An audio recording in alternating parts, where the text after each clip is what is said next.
अवैध रेती उत्खननावर प्रशासनाचे दुर्लक्ष, शेतकऱ्यांमध्ये तीव्र नाराजी। मौदा तालुक्यातील विविध भागांमध्ये अवैध रेती उत्खननाच्या घाटामध्ये मोठ्या प्रमाणात वाढ होत असून संबंधित प्रशासनाकडून याकडे दुर्लक्ष होत असल्याची गंभीर बाब समोर येत आहे। नदीपात्रातून मोठ्या प्रमाणात रेती उपसा करून ती विना परवाना व विना रॉयल्टी विक्रीसाठी बाहेर पाठवली जात असल्याच्या तक्रारी नागरिक व शेतकरी यांच्याकडून सातत्याने केल्या जात आहेत। मात्र या तक्रारींवर ठोस कारवाई होत नसल्याने प्रशासनाच्या कार्यक्षमतेवर प्रश्नचिन्ह निर्माण झाले आहे।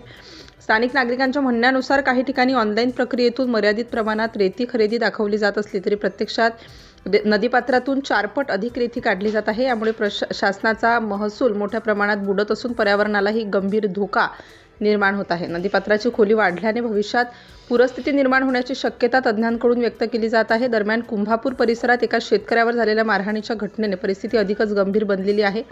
या प्रकरणाची दखल घेण्यात तहसीलदार दत्तात्रय निंबाळकर यांनी कोणतीही ठोस कारवाई केली नसल्याचा आरोप स्थानिकांकडून करण्यात येत आहे। त्यामुळे शेतकऱ्यांमध्ये भीतीचे वातावरण निर्माण झाले असून न्याय मिळवण्यासाठी कोणावर विश्वास ठेवावा असा प्रश्न उपस्थित होत आहे।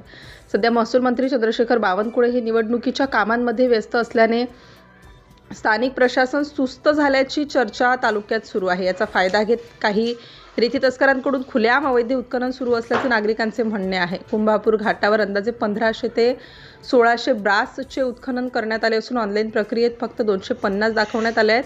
कुंभापूर घाटामधील प्रकरण व CCTV फुटेज व बोर्ड उपलब्ध नाही। वारंवार तक्रारी करूनही कोणतीही ठोस कारवाई होत नसल्याने शेतकरी व नागरिकांमध्ये संतापाची भावना वाढत आहे। या पार्श्वभूमीवर तालुक्यातील नागरिकांनी अवैध रेती उत्खननावर तातडीने कठोर कारवाई करण्याची मागणी केली आहे।